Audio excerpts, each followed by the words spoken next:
El juicio venidero de los secretos de los hombres.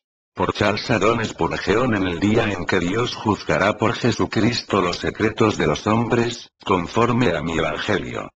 Romanos 2:16. Es imposible que alguien pudiera decir cuánto le costó al apóstol Pablo escribir el primer capítulo de la epístola a los romanos. Es una vergüenza tan solo hablar de las cosas que son hechas por los viciosos en los lugares secretos.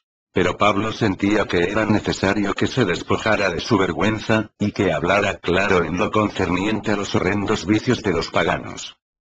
Pablo puso al descubierto y registró los pecados de su día, que sonrojan las mejillas de las personas modestas cuando los leen, y producen retintín en ambos oídos de la persona que los oye. Pablo sabía que este capítulo sería leído, no únicamente en su tiempo, sino en todas las épocas, y que llegaría a los hogares de las personas más puras y piadosas mientras el mundo permaneciera. Y, sin embargo, lo escribió deliberadamente, y lo escribió bajo la guía del Espíritu Santo. Pablo sabía que debía ser escrito para avergonzar a las abominaciones de una época que casi desconocía la vergüenza. Los monstruos que se deleitan en las tinieblas deben ser arrastrados al lugar abierto para que sean marchitados por la luz. Después que Pablo escribió así en angustia, reflexionó sobre su principal consuelo. Cuando su pluma estaba negra todavía con las palabras que había escrito en el primer capítulo, fue conducido a escribir acerca de su gran deleite. Se aferra al Evangelio con mayor tenacidad que nunca. Como en el versículo que estamos considerando, necesitaba mencionar al Evangelio, no se refirió a él como el Evangelio, sino como mi Evangelio. Dios juzgará por Jesucristo los secretos de los hombres, conforme a mi Evangelio. Pablo sentía que no podía vivir en medio de personas tan depravadas sin sostener con ambas manos el Evangelio, y tomarlo como suyo propio. Mi Evangelio, dijo. No se trataba de que Pablo fuese su autor, no que Pablo tuviese un monopolio exclusivo de sus bendiciones, sino que lo había recibido de tal manera de Cristo mismo, y se consideraba de tal manera depositario responsable de él, que no podía desconocerlo ni siquiera por un instante. Tan plenamente lo había asimilado, que no podía menos de llamarlo mi Evangelio. En otro lugar Pablo habla de nuestro Evangelio. Así, usaba un pronombre posesivo para mostrar cómo se identificaban los creyentes con la verdad que predicaban. Pablo tenía un evangelio, una forma definida de la verdad, y creía en él más allá de toda duda, y, por tanto, se refería a él como mi evangelio. Aquí oímos la voz de la fe, que parece decir: aunque otros lo rechacen, yo estoy seguro de él, y no permito que ninguna sombra de desconfianza oscurezca mi mente.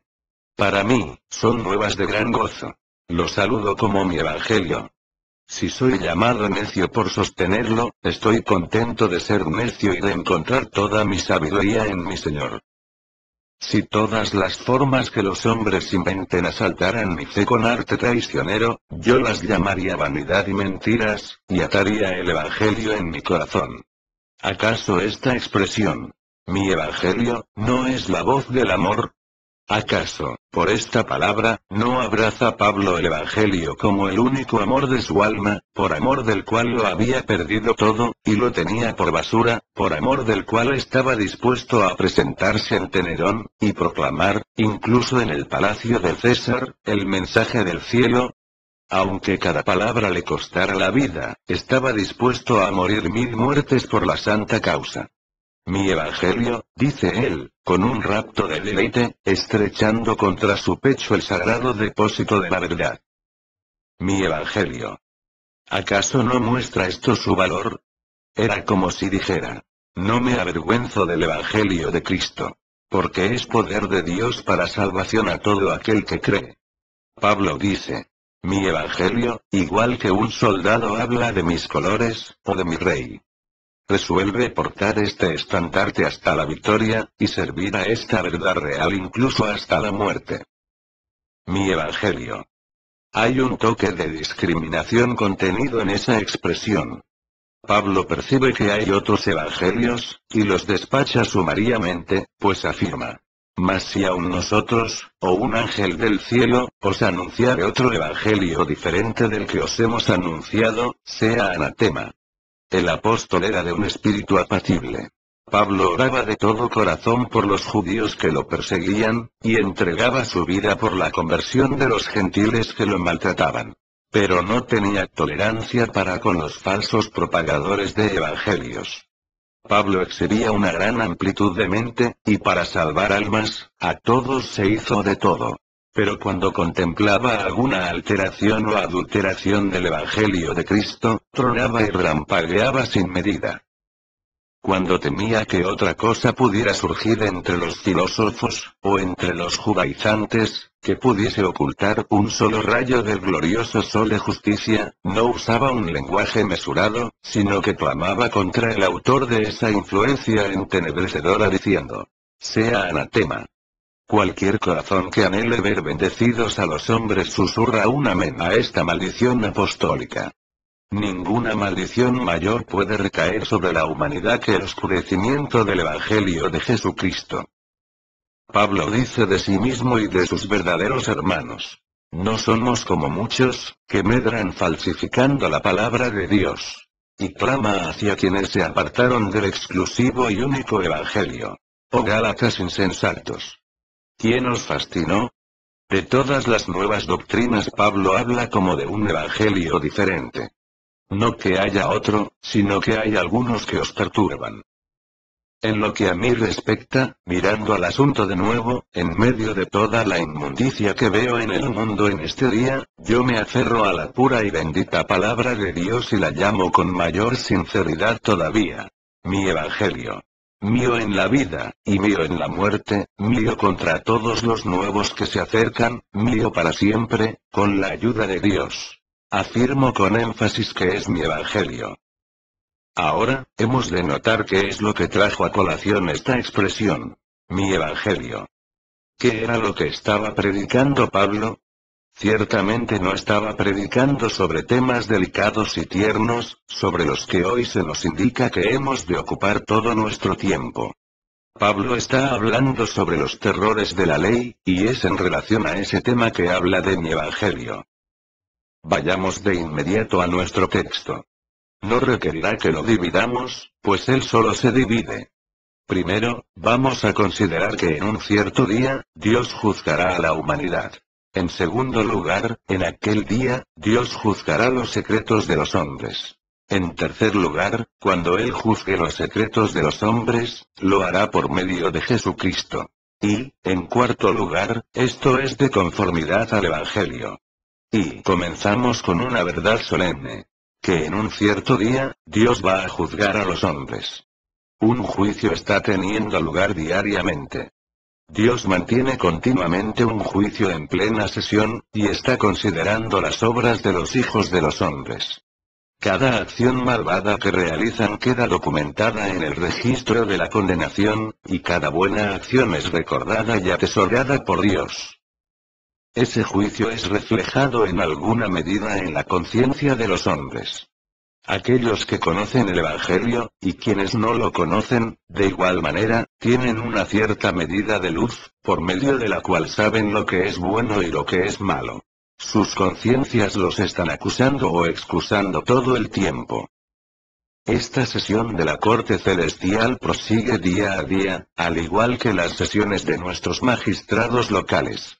Pero esto no previene, sino que más bien exige que se lleve a cabo una última sesión en el día del juicio final. Conforme cada persona pasa al otro mundo, se emite un fallo de inmediato sobre ella. Pero esto es únicamente una prefiguración de lo que tendrá lugar en el fin del mundo. Hay un juicio que es realizado sobre las naciones, pues como las naciones no existirán como tales en el otro mundo, tienen que ser juzgadas y castigadas en este presente estado.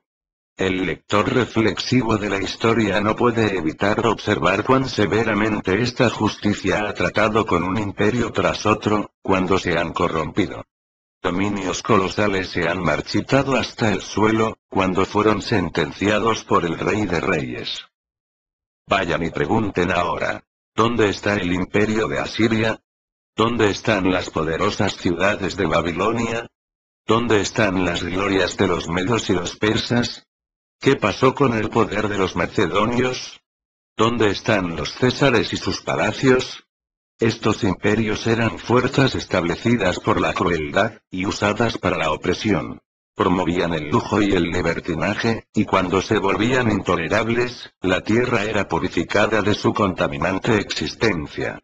Ah, qué horrores de guerra, de derramamiento de sangre y devastación han sobrevenido a los hombres como resultado de sus iniquidades. El mundo está lleno de los monumentos, tanto de la misericordia como de la justicia de Dios. De hecho, los monumentos de su justicia, si son vistos correctamente, son pruebas de su bondad. Pues es misericordia de parte de Dios que ponga un fin a los sistemas malvados cuando, como una pesadilla, oprimen grandemente el pecho de la humanidad.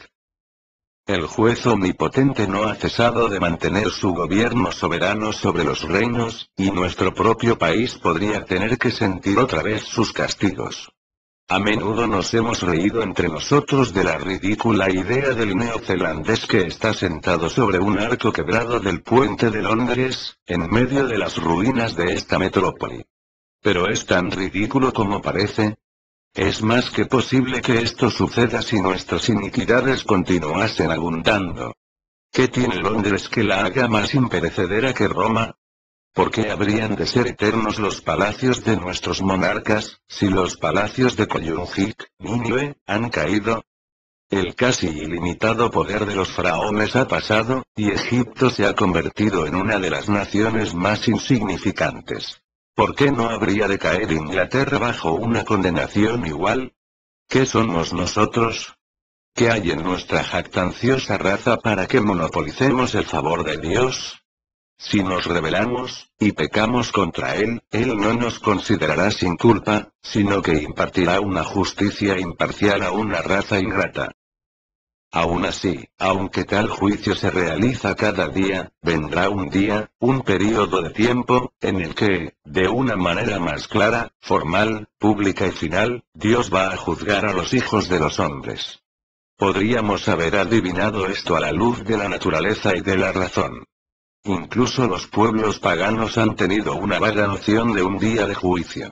Pero nosotros no tenemos que adivinarlo, pues se nos asegura solemnemente eso en la Santa Escritura. Como aceptamos este libro como la revelación de Dios, sabemos, más allá de toda duda, que un día ha sido establecido en el que el Señor juzgará los secretos de los hombres. Juicio significa aquí todo lo concerniente a los procedimientos de la vista de una causa y el fallo. Dios juzgará a la raza de los hombres. Esto es, primero, habrá una sesión de majestad, y de la aparición del gran trono blanco, rodeado de la pompa de los ángeles y de los seres glorificados. Entonces se emitirá un emplazamiento, ordenando a todos los hombres que se presenten a juicio, para rendir cuentas finales. Los heraldos volarán a través de los dominios de la muerte, y emplazarán a aquellos que duermen en el polvo. Pues los vivos y los muertos, todos ellos, se presentarán ante el tribunal. Juan dice: y vi a los muertos, grandes y pequeños, de pie ante Dios. Y luego agrega: y el mar entregó los muertos que había en él. Y la muerte y el Hades entregaron los muertos que había en ellos. Aquellos que han estado muertos por tanto tiempo que su polvo está mezclado con la tierra, y ha padecido miles de transmutaciones, serán llevados a vestir una apariencia personal delante del tribunal de Cristo. ¿Qué audiencia judicial será esa? Ustedes y yo y todas las miríadas de nuestra raza serán reunidas delante del trono del Hijo de Dios. Entonces, cuando todos estén reunidos, la denuncia será leída, y cada uno será examinado en lo relativo a las cosas hechas en el cuerpo, de conformidad a lo que hubiere hecho. Entonces los libros serán abiertos, y cada cosa registrada será leída delante de la faz del cielo. Cada pecador oirá entonces la historia de su vida publicada para su vergüenza eterna. Los buenos no pedirán un escondite y los malos no podrán encontrar uno. Los ángeles y los hombres verán entonces la verdad de las cosas, y los santos juzgarán al mundo. Entonces el propio juez grandioso pronunciará sentencia contra los malvados, y ejecutará su castigo. Ninguna parcialidad será vista allí. No habrá ninguna conferencia privada que garantice la inmunidad para los nobles, ni ninguna mitigación de los asuntos para que los grandes hombres puedan escapar de la sentencia por sus crímenes. Todos los hombres estarán delante del gran tribunal. Allí será proporcionada la evidencia en contra de todos ellos, y una justa sentencia saldrá de la boca de aquel que no sabe cómo halagar a los grandes. Esto será así, y tiene que ser así. Dios debe juzgar al mundo, porque Él es el gobernante y el soberano universal. Ha habido un día para pecar, y tiene que haber un día para castigar. Una larga edad de rebelión ha sido aguantada y tiene que haber un tiempo en el que la justicia afirme su supremacía. Hemos visto una edad en la que la reforma ha sido mandada, en la que la misericordia ha sido presentada, en la que la reconvención y la súplica han sido usadas, y tiene que venir finalmente el día en el que Dios juzgará tanto a los vivos como a los muertos, y entregará a cada uno el resultado final de la vida. Tiene que ser así por causa de los justos. Ellos han sido calumniados. Ellos han sido despreciados y ridiculizados. Peor que eso, han sido apresados y golpeados, y asesinados innumerables veces. Los mejores se han llevado la peor parte, y tiene que haber un juicio que rectifique estas cosas. Además, las iniquidades enconadas de cada época claman a Dios pidiéndole que trate con ellas. ¿Se quedará sin castigo tal pecado? ¿Con qué objeto hay un gobierno moral, y cómo se logrará su continuidad si no hubiese recompensas y castigos y un día de rendición de cuentas? Para la manifestación de su santidad, para la confusión de sus adversarios, para recompensa de aquellos que le han servido fielmente, tiene que haber y habrá un día en el que Dios juzgue al mundo. ¿Por qué no llega de inmediato? ¿Y cuándo llegará? No podemos indicar una fecha precisa. Ni el hombre ni el ángel conocen ese día, y es vano y profano tratar de adivinarlo, puesto que incluso el Hijo del Hombre, como tal, desconoce el tiempo. Baste para nosotros saber que el día del juicio vendrá con seguridad. Baste también creer que es pospuesto con el objeto de dar una oportunidad a la misericordia, y un espacio para el arrepentimiento. ¿Por qué querrían saber los impíos cuándo llegará ese día? ¿Qué es ese día para ustedes? Para ustedes será de tinieblas y no de luz. Será el día en que sean consumidos como paja completamente seca. Por tanto, bendigan al Señor porque demora su venida, y consideren que su paciencia es para su salvación. Además, el Señor mantiene el patíbulo preparado mientras construye el edificio de su iglesia. No todos los elegidos han sido llamados a salir de entre los culpables hijos de los hombres. Todavía no todos los redimidos con sangre, han sido redimidos con poder y sacados de la corrupción de la edad, a la santidad en la que caminen con Dios. Por tanto, el Señor espera un poco de tiempo. Pero no se engañen. El gran día de su ira se aproxima a prisa, y sus días de suspensión de la ejecución están contados. Para con el Señor un día es como 1000 años, y 1000 años son como un día. Ustedes habrán de morir, tal vez, antes de la aparición del Hijo del Hombre. Pero verán su tribunal a pesar de ello, pues resucitarán de nuevo como Él resucitó. Cuando el apóstol se dirigió a los sabios de Grecia en Atenas, dijo: Pero Dios y ahora manda a todos los hombres en todo lugar, que se arrepientan. Por cuanto ha establecido un día en el cual juzgará al mundo con justicia, por aquel varón a quien designó, dando fe a todos con haberle levantado de los muertos. ¿Acaso no pueden ver, oh ustedes impenitentes, que un Salvador resucitado es la señal de su condenación? Así como Dios levantó a Jesús de los muertos, Él también levantará sus cuerpos, para que en esos cuerpos se presenten a juicio. Delante del tribunal, cada hombre y cada mujer presentes en esta casa, rendirán cuentas de las cosas que hicieron en el cuerpo, sean buenas o sean malas. Así dice el Señor. Y ahora les pido su atención al hecho de que Dios juzgará los secretos de los hombres. Esto sucederá a todos los hombres, de toda nación, de toda edad, de todo rango, y de todo carácter. Por supuesto que el juez juzgará sus actos externos, pero podría decirse que estos actos iban delante de ellos al juicio. Sus actos secretos son especialmente mencionados porque estos harán que el juicio sea más escudriñador. Por los secretos de los hombres la escritura quiere decir aquellos crímenes secretos que se ocultan por su propia infamia, que son demasiado viles para ser comentados, que causan un escalofrío que recorre a toda una nación si fuesen arrastrados, como deberían serlo, a la luz. Las secretas ofensas serán llevadas a juicio. Los hechos de la noche y del aposento cerrado. Los actos que requieren que se ponga el dedo sobre los labios, y que sea jurada una conspiración de silencio. Los pecados repugnantes y desvergonzados que no deben ser mencionados nunca para que el hombre que los cometió no sea vea excluido por sus semejantes como un proscrito, aborrecido incluso por otros pecadores. Todos estos serán revelados. Todo lo que hubieren hecho, cada uno de ustedes, o lo que están haciendo, si llevan el nombre de cristianos pero practican algún pecado secreto, será manifiesto delante de la mirada universal. Si se sientan aquí, en medio del pueblo de Dios, y, sin embargo, allí donde nadie los ve, están viviendo en la deshonestidad, o en la infidelidad, o en la inmundicia, todo será sabido, y la vergüenza y la confusión de rostro los cubrirán eternamente. El desprecio será la herencia a la cual despertarán, cuando la hipocresía ya no sea posible. No se engañen, Dios no puede ser burlado. Él llevará a juicio los secretos de los hombres. Nuestro texto se refiere especialmente a los motivos ocultos de cada acción. Pues un hombre podría hacer lo que es correcto por un motivo equivocado, y así, el acto podría ser malo a los ojos de Dios, aunque parezca recto a los ojos de los hombres. Consideren lo que será que sus motivos sean todos sacados a luz, que se demuestre que ustedes eran piadosos por el interés de una ganancia, que ustedes eran generosos por pura ostentación, o celosos por amor a la alabanza, que ustedes eran cuidadosos de mantener en público una reputación religiosa, pero que en todo momento todo fue hecho por el ego, y solo por el ego.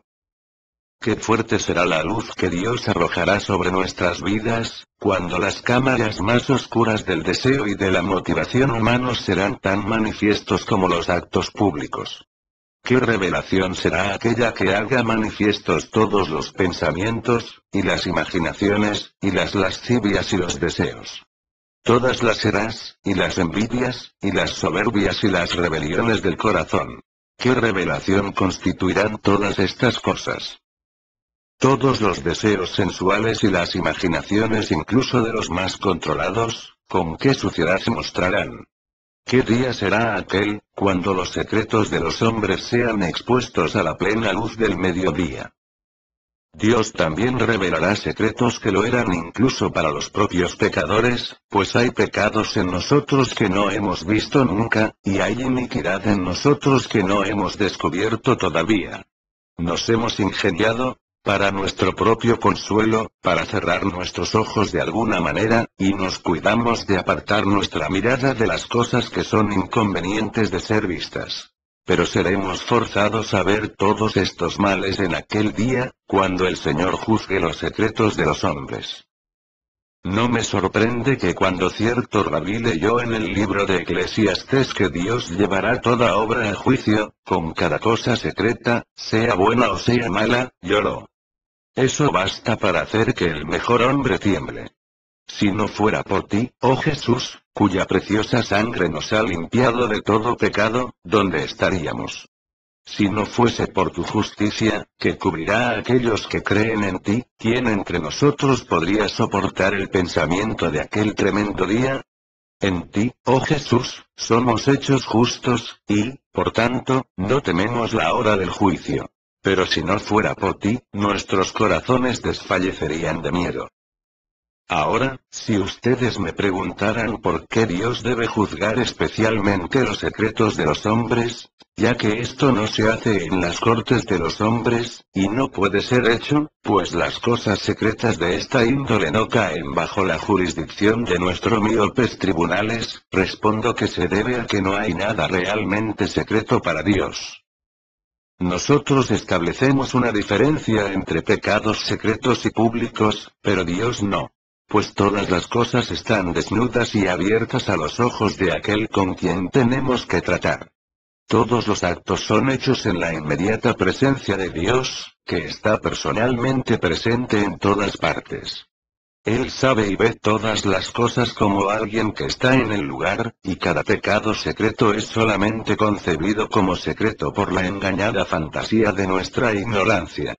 Dios ve más del pecado secreto de lo que un hombre puede ver de aquello que es hecho delante de su rostro. ¿Se ocultará alguno, dice Jehová, en esconderijos que yo no lo vea? Los secretos de los hombres serán juzgados porque, con frecuencia, los más grandes actos morales son ejecutados en secreto. Los actos más refulgentes en los que Dios se deleita son aquellos que son llevados a cabo por sus siervos cuando han cerrado la puerta y se encuentran solos con Él. Cuando no tienen ningún otro motivo sino el de agradarle. Cuando estudiosamente evitan toda publicidad, para no verse desviados por la alabanza de los hombres. Cuando la mano derecha no sabe lo que hace la izquierda, y el corazón amoroso y generoso idea cosas liberales, y las hace detrás de la pantalla, para que nunca sea descubierto cómo se llevó a cabo el hecho. Sería una lástima que tales actos fueran expuestos al escrutinio público. De igual manera, también los vicios secretos son los del tipo más negro, y excluirlos sería permitir que los peores pecadores se quedaran sin castigo.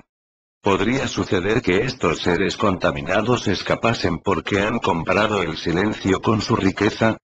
Yo digo solemnemente, Dios nos libre. En efecto, Dios lo prohíbe. Lo que han hecho en secreto, será proclamado en las azoteas. Además, las cosas secretas de los hombres penetran en la propia esencia de sus acciones. Después de todo, una acción es buena o mala dependiendo en mucho de su motivo. Podría parecer buena, pero el motivo podría contaminarla. Y así, si Dios no juzgase la parte secreta de la acción, no juzgaría justamente. Él pesará nuestras acciones, y detectará el designio que nos condujo a ellas, y el espíritu que las promovió. ¿Acaso no es verdaderamente cierto que la cosa secreta sea la mejor evidencia de la condición del hombre? Muchos hombres no harían en público lo que les acarrearía vergüenza. No porque no tengan el corazón suficientemente negro para ello, sino debido a que son demasiado cobardes. Lo que el hombre hace cuando piensa que está enteramente solo, es la mejor revelación del hombre. Lo que tú no harías porque sería revelado si hicieras algo malo, es un pobre índice de tu carácter real. Lo que harías porque serías alabado por hacer el bien, es igualmente una débil prueba de tu corazón. Tal virtud es meramente la búsqueda del yo, o una ruin servidumbre para con tus semejantes.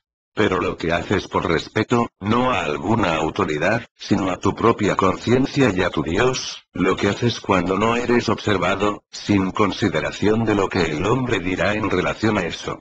Eso es lo que te revela y descubre tu verdadera alma.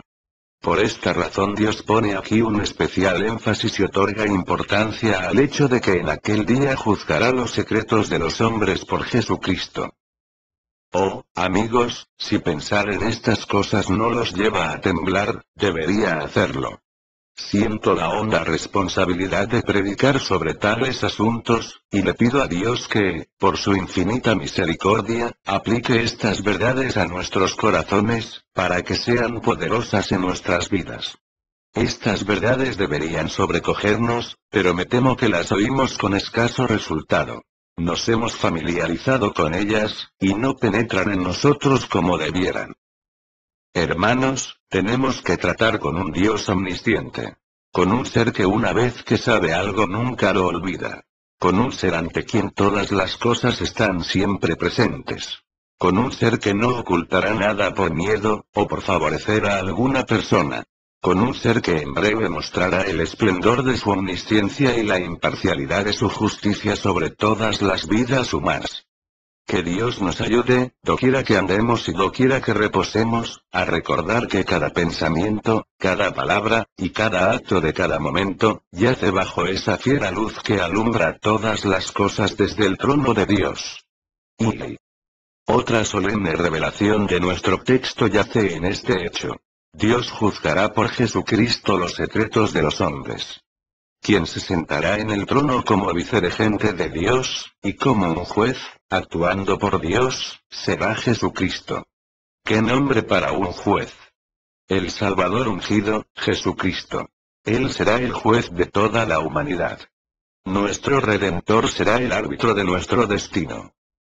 Esto será, no lo dudo, primero, para el despliegue de su gloria.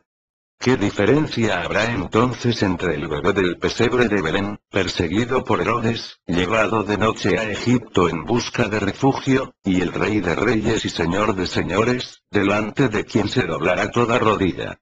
¿Qué diferencia entre el hombre cansado y lleno de aflicciones, y aquel que será entonces ceñido de gloria, sentado en un trono circundado por un arco iris? Cuán grande ascenso desde la burla de los hombres hasta el trono del juicio universal. Soy incapaz de transmitirles el sentido de mi propio corazón del contraste entre el despreciado y desechado entre los hombres, y el Señor universalmente reconocido, delante de quien los césares y los pontífices se inclinarán hasta el polvo. Aquel que fue juzgado en el tribunal de Pilato, citará a todos a su tribunal. ¿Qué cambio de las injurias y de los esputos, de los clavos y de las heridas, del escarnio y la sed, y de la angustia agonizante, a la gloria en la que vendrá aquel, cuyos ojos son como llamas de fuego y de cuya boca sale una espada aguda de 2 filos? Él juzgará a las naciones, él mismo a quien las naciones aborrecieron. Los quebrantará con vara de hierro, como vasija de alfarero los desmenuzará, aquellos mismos que le desecharon como indigno de vivir entre ellos. Oh, cómo deberíamos postrarnos delante de él ahora, cuando se revela en su tierna simpatía, y en su generosa humillación. Honremos al Hijo, para que no se enoje. Entreguémonos a su gracia, para que no seamos aplastados por su ira.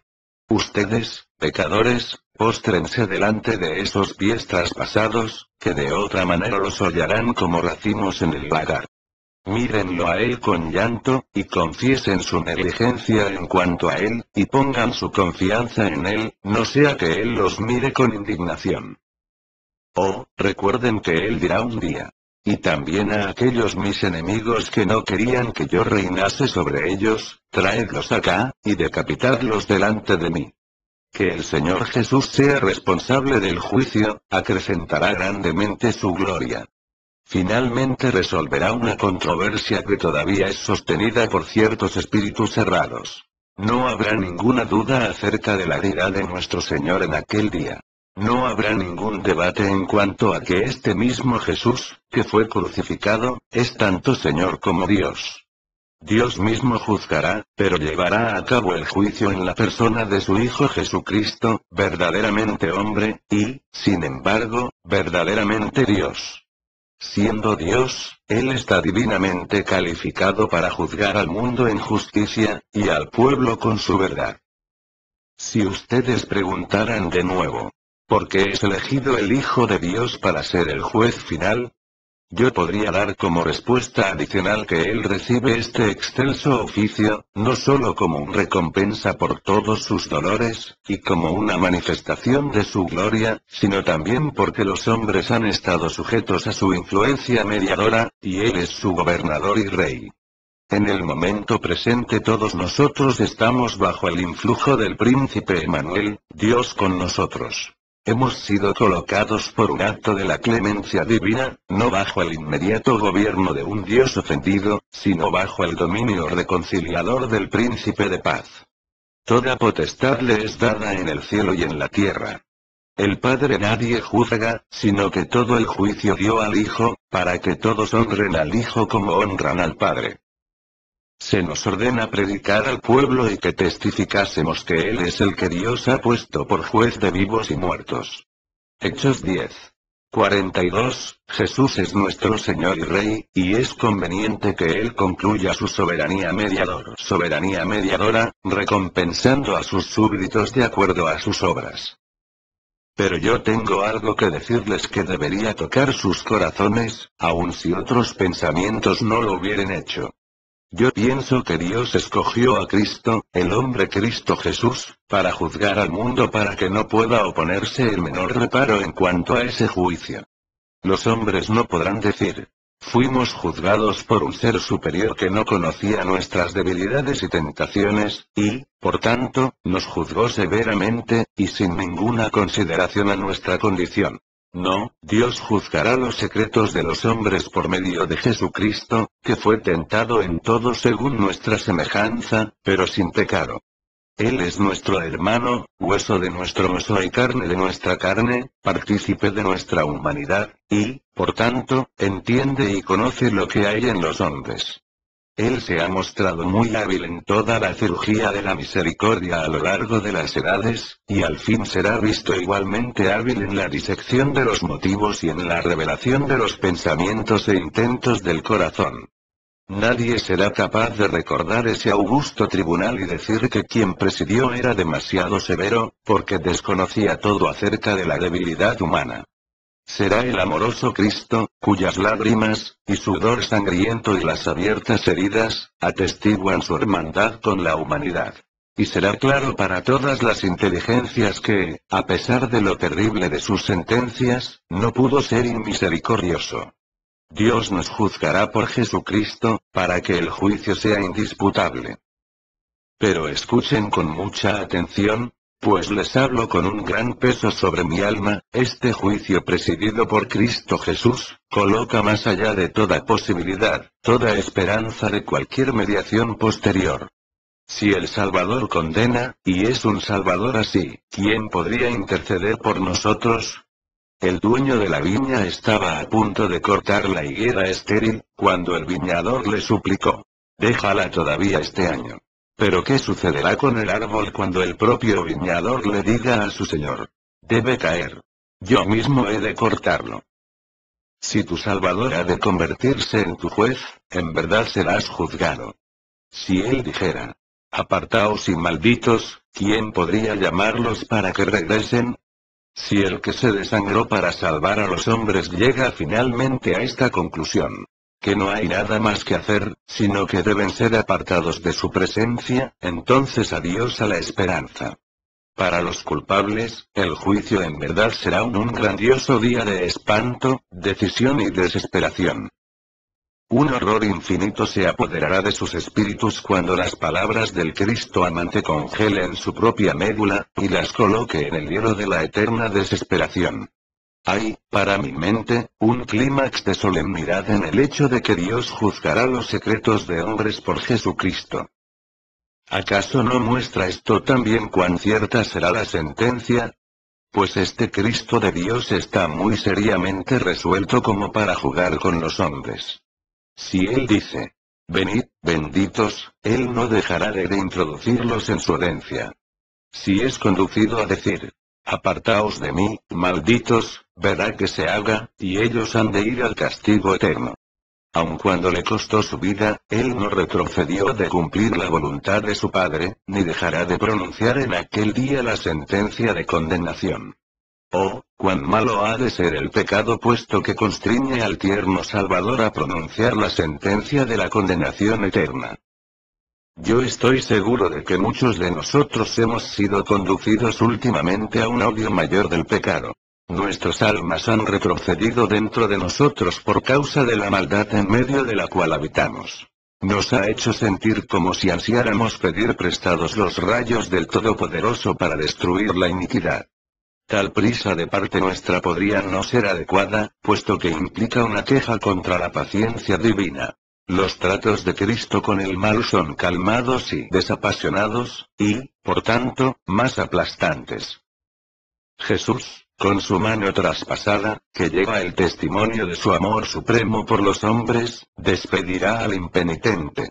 Y esos labios que invitaron a los cansados a que descansaran en él, dirán solemnemente a los malvados: Apartaos de mí, malditos, al fuego eterno preparado para el diablo y sus ángeles. Ser hollado bajo el pie que fue clavado a la cruz, equivaldrá en verdad a ser aplastado. Sin embargo, así será, ya que Dios juzgará los secretos de los hombres por Jesucristo. Me parece como si Dios tuviese en esto la intención de hacer un despliegue de la unidad de todas sus perfecciones. En este mismo hombre, Cristo Jesús, ustedes contemplan el derecho y el amor, la misericordia y la justicia, combinados en igual medida. Él voltea a la derecha, y dice: venid, benditos, con infinita suavidad. Y con el mismo labio, cuando mira hacia la izquierda, dice: apartaos de mí, malditos. Los hombres verán entonces de una sola mirada, cómo el amor y la justicia son uno, y cómo se encuentran en igual esplendor, en la persona del bien amado, a quien Dios ha elegido para que sea el juez de vivos y muertos. Y habré concluido cuando me hubieren tenido paciencia un minuto o dos en cuanto a mi siguiente punto, que es: y todo esto es de acuerdo al Evangelio. Es decir, no hay nada en el Evangelio que sea contrario a esta solemne enseñanza. Los hombres se reúnen con nosotros para oírnos predicar sobre la infinita misericordia, y hablar del amor que borra el pecado. Y nuestra tarea es gozosa cuando somos llamados a predicar un mensaje así. Pero, oh, señores, recuerden que nada de nuestro mensaje trata con ligereza al pecado. El Evangelio no les ofrece ninguna oportunidad de continuar en el pecado, y escapar sin castigo. Jesús no ha venido al mundo para hacer que el pecado sea menos terrible. Nada en el Evangelio nos excusa. Nada en el Evangelio proporciona tolerancia para la lascivia, o la ira, o la deshonestidad, o la falsedad.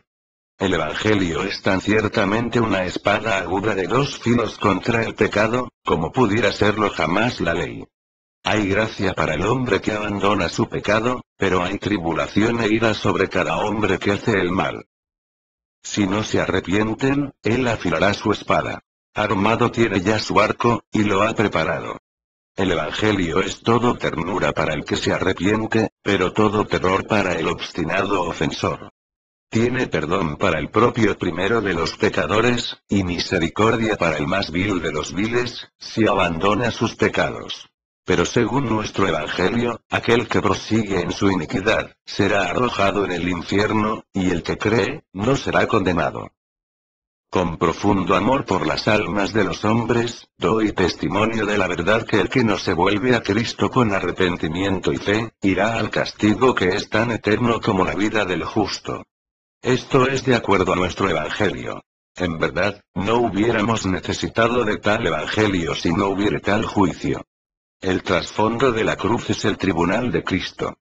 No habríamos necesitado una expiación tan grande, un sacrificio tan vasto, si no hubiera habido una suma pecaminosidad en el pecado, una suma justicia en el juicio, y un sumo terror en las seguras recompensas de la transgresión. Conforme a mi Evangelio, y quiso decir que el juicio es una parte esencial del credo del Evangelio. Si yo tuviera que resumir el Evangelio, tendría que decirles ciertos hechos. Jesús, el Hijo de Dios, se hizo hombre. Nació de la Virgen María. Vivió una vida perfecta. Fue acusado falsamente por los hombres, fue crucificado, muerto y sepultado. Al tercer resucitó de los muertos. Ascendió al cielo y está sentado a la diestra de Dios. Desde donde también vendrá para juzgar a los vivos y a los muertos. Esta es una de las verdades elementales de nuestro Evangelio. Creemos en la resurrección de los muertos, el juicio final y la vida eterna. El juicio es conforme a nuestro Evangelio, y en tiempos de justa indignación, su terrible significación parece un verdadero Evangelio para los puros de corazón. Quiero decir esto. He leído esto y lo otro relativo a la opresión, la esclavitud, el pisotear a los pobres, y el derramamiento de sangre, y me he regocijado de que haya un justo juez. He leído sobre secretas perversiones entre los hombres ricos de esta ciudad, y me he dicho a mí mismo: gracias a Dios, porque habrá un día de juicio. Miles de hombres han sido ahorcados por crímenes mucho menores que esos que ahora deshonran a caballeros cuyos nombres están en los labios de las esferas del poder y de la belleza. Ah, cuán entristecido está nuestro corazón cuando pensamos en eso. Nos ha llegado como un evangelio para nosotros que el Señor será revelado en fuego consumidor, tomando venganza de aquellos que no conocen a Dios, y que no obedecen el evangelio de nuestro Señor Jesucristo. 2 Tesalonicenses 1:8. La maldad secreta de Londres no puede continuar para siempre. Incluso aquellos que aman más a los hombres, y desean más la salvación para ellos, no pueden sino clamar a Dios. ¿Hasta cuándo? ¿Hasta cuándo? Grandioso Dios, ¿acaso soportarás esto para siempre? Dios ha establecido un día en el que juzgará al mundo, y nosotros suspiramos y clamamos hasta que ponga término al reino de la maldad, y otorgue descanso a los oprimidos. Hermanos, nosotros debemos predicar la venida del Señor, y predicarla un poco más de lo que lo hemos hecho, porque es la fuerza motriz del Evangelio. Demasiadas personas han puesto en un segundo plano estas verdades, y así, el hueso ha sido suprimido del brazo del Evangelio. Su punta ha sido quebrada. Su filo ha sido mellado. La doctrina del juicio venidero es el poder mediante el cual los hombres han de ser despertados. Hay otra vida. El Señor vendrá una segunda vez. El juicio llegará. La ira de Dios será revelada. Donde esto no es predicado, me atrevería a decir que el Evangelio no es predicado. Es absolutamente necesario para la predicación del Evangelio de Cristo, que los hombres sean advertidos en lo relativo a lo que sucederá si continúan en sus pecados. Alto, alto, señor cirujano, usted es demasiado delicado para decirle al hombre que está enfermo. Espera sanar al enfermo sin que sepa que está enfermo. Por tanto, usted lo halaga. ¿Y qué pasa? Ellos se ríen de usted. Ellos danzan sobre sus propias tumbas. Por fin mueren. Su delicadeza es crueldad. Sus halagos son venenos. Usted es un asesino. ¿Mantendremos a los hombres en el paraíso del nacio? Los arrullaremos para que tengan sueños tranquilos de los que se despertarán en el infierno. ¿Habríamos de convertirnos en ayudadores de su condenación por nuestros diplomáticos discursos? En el nombre de Dios, no lo haremos. Es necesario que cada verdadero ministro de Cristo clame en alta voz y no se guarde, pues Dios ha establecido un día en el que juzgará por Jesucristo los secretos de los hombres, conforme a mi evangelio. Tan ciertamente como el evangelio de Pablo era verdadero, el juicio vendrá. Por tanto, huyan a Jesús en este día, oh pecadores. Oh santos, vengan a ocultarse ustedes también bajo el dosel carmesí del sacrificio expiatorio, para que estén ahora listos a darle la bienvenida a su Señor que desciende y escoltarlo hasta su tribunal. Oh, mis queridos lectores, que Dios los bendiga, por Cristo nuestro Señor. Amén. Porción de la Escritura leída antes del sermón. Apocalipsis 20.